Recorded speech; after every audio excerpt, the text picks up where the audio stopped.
What's up, guys? Welcome back to the YouTube channel, the Aussie Sports Fan. So today we'll just be going through the my Supercoach team, my AFL fantasy team, a couple of things about it. Go through the team, see how that impacts fantasy, and we should have another video on the way next week. So we'll do a round 2 review. Was gonna make a round 1 review, didn't quite have enough time. I've been busy the past couple of weeks, so this will give me my first video back. But we'll just go through see how it is. So first off, look at the teams. So tonight, Harry Mackay laid out with an illness. They got Kerno back, Lewis Young. Doesn't really impact fantasy too much. Gunston, CJ, Frost Grimshaw. Yeah, doesn't really impact any of that too much. Luke Cleary, a couple people had him. He obviously got that bad injury last week. That was a terrible thing. Jackson Arthur shouldn't have got suspended though. That won't really impact. Sullivan. What do we got here? Ned Long on the bench. I know a couple of people were thinking about bringing him in. He is predicted for the price rise this game. We'll see how that goes. But if he does play, I expect him to score well. He's been scoring very well from his time on ground.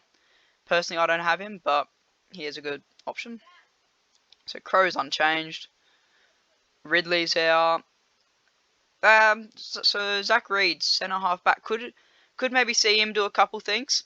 Hopefully, I'm an owner of him. Got 50 last week. Hopefully, he can be a bit better this week. Would be nice.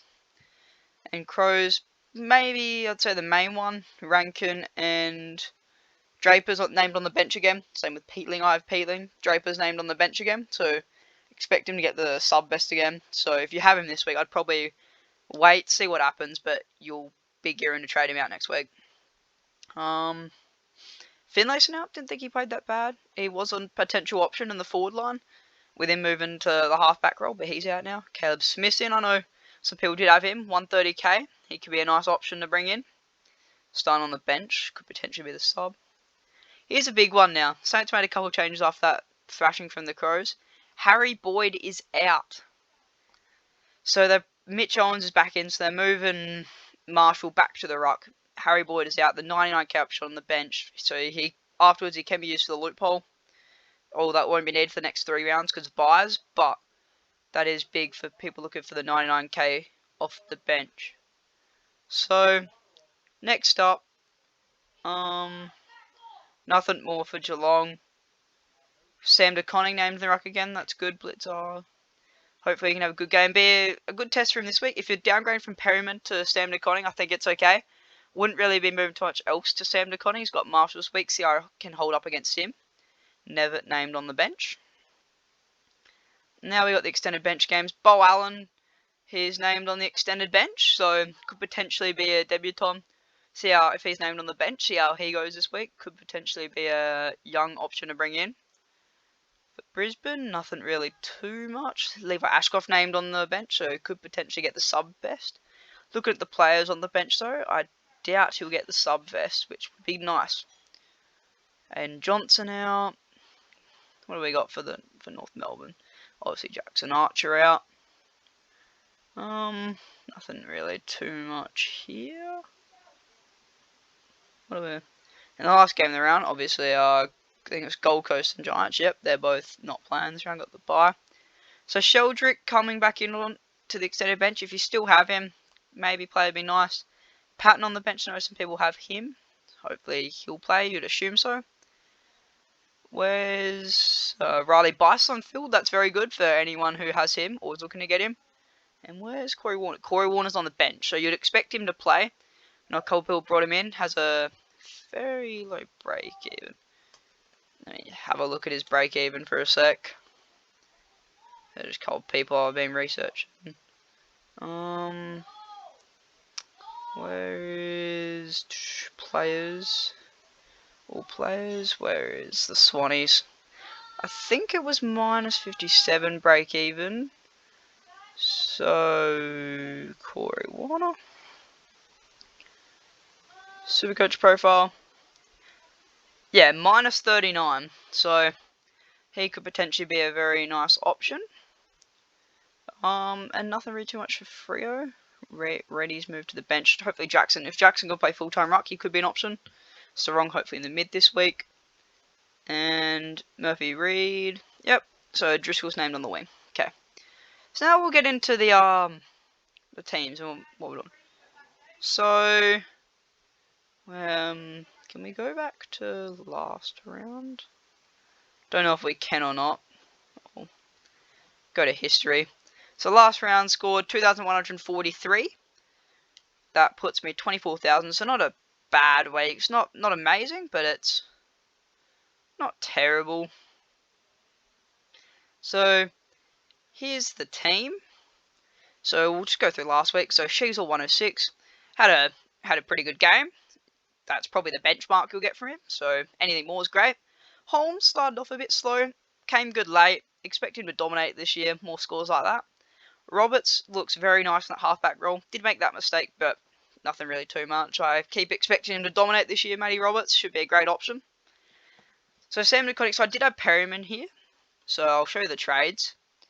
This week we're going Perryman and DeConning. Perryman to DeConning. And Archer Day Wicks to Max Hall. So I had Archer Day Wicks in because I couldn't afford anybody else based on my team. And I was waiting to see if he would play because he could have been likely. And if not, I was using him for my loophole, which was good last week because I needed to make DeConning captain. And this week it's not really too much of an upgrade, but I know it's kind of wasting a trade, but it is what it is with Boyd going down now. Hopefully make 2, maybe use a boost next week for 3 to get the rookies right, then not trade for 2 or 3 weeks. We got, so DeConning looked very good last week. Hopefully he can go well. And with Perryman, he got a good score round 1, so where's Perryman? Collingwood. Perryman. P. Where is Perryman? Forgot they go by first names.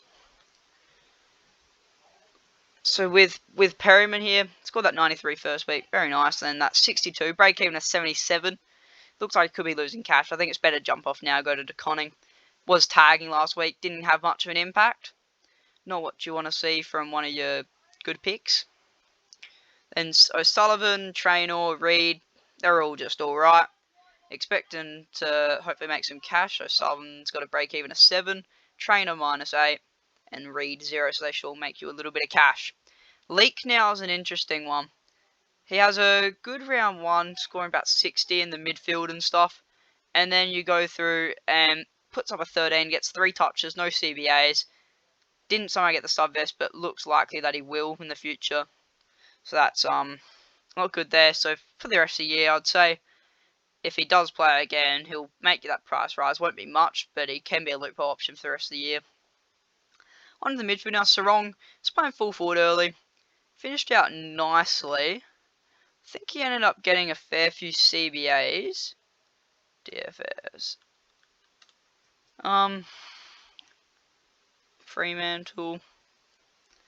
Yeah, so ended second highest CBAs. Obviously, there's a Driscoll there. Very nice option, but 102, not bad. Expect to build from it. We got Day after having that monster round 1. Comes out, gets a 77. How many touches? He didn't play terrible. Let's go through and have a look real quick. Round 1 versus Essendon.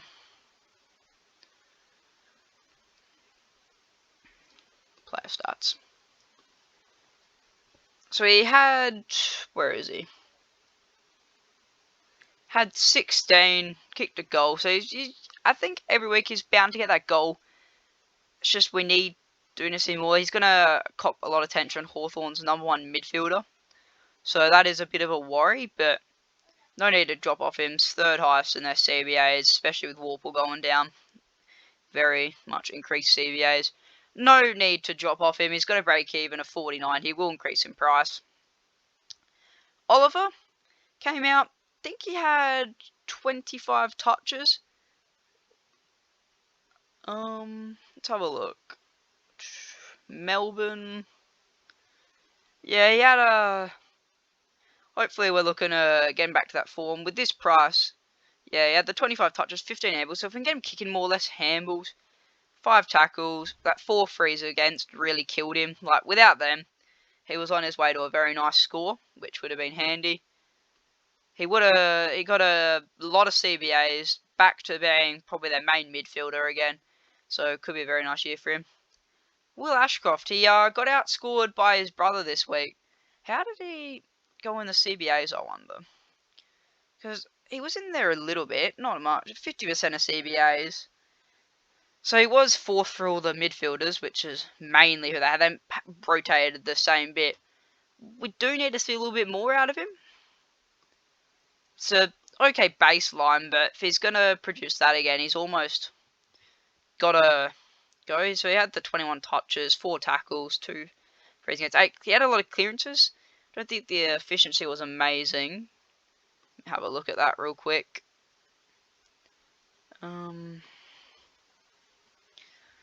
6 foot. Oh, the game starts in 10 minutes, so Hawthorn I think will win. Should be a close game. Obviously, Mackay going down does not help, but Kerno back is nice. Player stats. Let's go. Where's advanced? So I have the disposal efficiency up here. So he kicked at 71% efficiency, so it's not terrible. Had score involved, so it's a good baseline performance. Do expect him to get better. He's break even at 91, so see how he goes. Hope he can get a good game against West Coast, dominate, and should be back to that nice break even. Now, Peakling's an interesting one. So Crows are my favourite team. Scored 67 last week, break even at 64 this week. Got a fair few centre bounces, so he was fourth in centre bounces for the Crows. Obviously, they did have a lot of people get centre bounces, but if you're a Peatling owner, I wouldn't trade off of him this week. I think you got to give him this next week to prove himself. Crows blowout. He's not one of those players that gets a huge score in a blowout. I think a close game will suit him well. On and under, get a lot of the ball. I think he finished with 18 touches. I think it was. So I wouldn't be worried if you're a Peatling owner. Yeah, the 19 touches. Pretty close. I wouldn't be worried if I was a Peatling owner. I'd stick with him for the next week. Caleb Daniel, I've got him in my midfield. He was a very, very nice. Took those kickouts. Did everything we wanted to. I don't think he got any centre bounces. I got a couple. Yeah, he didn't get any centre bounces. But he looked very nice in that back line. Taking the kickouts. Very nice option. 81. Hopefully we could see more of that. Now, Sardis was an interesting one. Had 50% time on ground, I believe it was. Which is crazy. And he had 20 centre bounce attendances. So he was either in the centre or off the ground, which was not what we want to see out of Brad Scott. He did a fair bit when he got the chance. But there's not much you can do from 50% time on ground. You get a 50, that's what we're looking for from those limited minutes, but we want to see more. Gets 18 touches, 2 tackles. I think you got to hold on to him for at least a week. He's got the break even at 21, so you got to keep hold on to him, see how he goes. Hopefully, he can get more time on ground. So one of the players I am trading is Max Hall. Got 2 goals too. Was one of the only probably bright lights of the Saints. I think bring him in for Archie Wicks gives me more cash. Got a nice break even. Is named on the bench this week, I do believe though. Have a look at, that's not what I meant to click on. Go to team lineups. Do believe he was named on the bench. Saints. Yeah, he's named on the bench with Garcia as well, so hopefully none of them are the sub. If he does play again, which I assume he should, the full game, I think he was very nice. Old Finney Callahan, had him the whole pre-season, and boy am I glad I did. Everyone was saying, oh, once Tom Green's back, he may not see those centre-backs attendances. He still saw plenty. He was the 4th highest, like he was in their main midfield rotation. And he just had another dominating game. So we'll have to go through AFL for this one, because he's already played game before that. They had a thrilling game. Lockie Keith kicking that game winner. So he had where's disposals? He had 31, got a lot of handballs, but it doesn't really matter. 3 tackles, 3 clearances, like just dominated. Good time on ground. It's a great option. With his break even now is fairly low. I think it's -2. He's gonna make plenty of cash. If he's not good by the end of the year, you trade him sideways straight to a premium. He's perfect. I think with Draper, I did mention it before. He did very well when he was on the ground. Like got 6 CBAs when he came on. I think he looked extremely good. I wish the Crows would play him. I just don't think they're gonna. I think they'll either have him or Walker as the sub. I hope he plays a full game because at a break even of 44, he still has plenty of room to improve. I think he can definitely score a 90 or an 80 if he has full time on ground. He's such a gun. Hopefully he plays. And Camporelli with a nice tidy performance, -14, plays tonight. Hopefully he has another good game. I think he should go well. Really did everything we were hoping for. And yeah, that's pretty much that. Tom DeConning, where do I start with him? He's got the 55 break even now. It's not like it's going to matter. But he just dominated. Hopefully Pitternet, I say it's the nicest way possible, just doesn't play for the rest of the year. When Tom DeConning's in that midfield, he just dominates. Like, I full on mean, best ruck choice you can have in that squad. 28 touches, 3 marks, 5 tackles, 30 hitouts, 8 clearances, 7 inside 50. He's just a complete domination from him. I'm expecting a massive year if there's no Pitternet. And had him as vice captain. Rocketed him as a vice captain again tonight. Looking for big things. No, I had Matty Flynn as well. I decided to go risky with Matt Flynn as a ruckman. And 87 is exactly what I was after. You can't complain with that when going for a risky budget option. He was in there a lot. So the 21, he had 68%. Archie Reid playing the others. And he was really just alright. He might not win many. What's his first name? Matthew Flynn. If I click no along. He might not do everything fancy. He might not get a lot of the ball. Like 13 touches, kicked a nice goal, 13 hitouts. He just competes and competes. Like, he may not be the tallest or anything, may not be the strongest, but he just competes. That's what's amazing about him. He's always going to keep on competing. So obviously Boyd played a nice tidy game. With Machito Owens coming back though, he was probably always going to be a risk if he didn't play well, and he didn't play good enough. So hopefully he can get back in and make us some cash, but yeah. And then the forwards last up, Horn Francis. Thought he didn't play too bad in that Port blowout. No one really scored well. Expect to see him do a bit better this week. With Rankin, absolute gun. Start in that Crows win, about 27 touches, 2 goals. Best on ground performance. I love him as an option. I think he'll go great. Same with McRae. Got about 33 touches, I reckon. He was the main man in that St Kilda midfield. He's going to be back to his prime form. They're going to let him sit in that midfield. Like Kane Corns tell him they shouldn't have him in the midfield. Get him in there. Let him get his 34 touches. Let him do what he wants.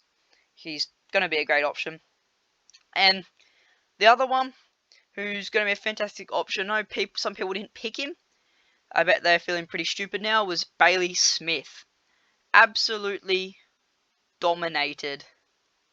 He got a couple centre bounces, kicked that nice goal, but he absolutely tore up against Freo. Oh, look at that, Bailey Smith first player to pop up. 32 touches, 1 goal, 2 goal assists, 5 tackles, 7 clearances. He was incredible. And he's going to go up a heap of cash. Now, Sanders, he was on about 13 at half time. So he had a nice second half. Really wasn't what we were looking for in terms of scoring. But he had the role. Got 14 centre bounce attendances. So he's not going to be bad. Hopefully he doesn't get screwed by Bevo. But it should be a handy option. Break even to 62. Hopefully he can make some cash. So if he does go bad, we can sideways trade him. And the last one to talk about, Kako was alright. Did some good things. Expect him to make you cash. Same with Davidson. He'll make you a little bit of cash with that break even of 3. Garcia, he wasn't. It was a weird one for Garcia.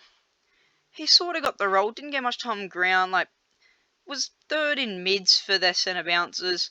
Did okay. Did score amazing. Kicked a nice goal, but give him a week. Oh, wrong one. Give him a week, see how he performs, and if not, you get rid of him.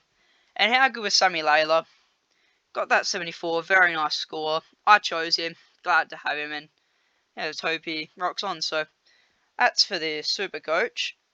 And then for fantasy, pretty much the same. So the trades this week are Perryman to Conning and Berry to Hull. So we got Bowen off the bench. Got Dacos here. Had a nice, much better performance. Got 95. It's not that much better, but it's better. He'll be a good option to stick out with. I know the scoring's a bit different on here, but like it's mainly the same. Levi Ashcroft, if he plays, he's someone to get in Supercoach. Have him in fantasy. It's gonna be a gum. I had Cherry here. 129. Very good game. Just does his normal things. And it's really the same on here. 50,000, 1973. I don't take Supercoach as highly as I don't take fantasy as high as Supercoach. I mean, Supercoach my main. I just do fantasy for a bit of fun. But I think some potential trade options in the next week. Let's have a look what people are doing. Lindsay, think if he has another solid outing, you got to bring him in. Same with Ashcroft. O'Driscoll's alright. But yeah, that is pretty much it for this video. Game's about to start in 4 minutes, so we'll get this video uploaded, watch that game, and hopefully it's a cracker.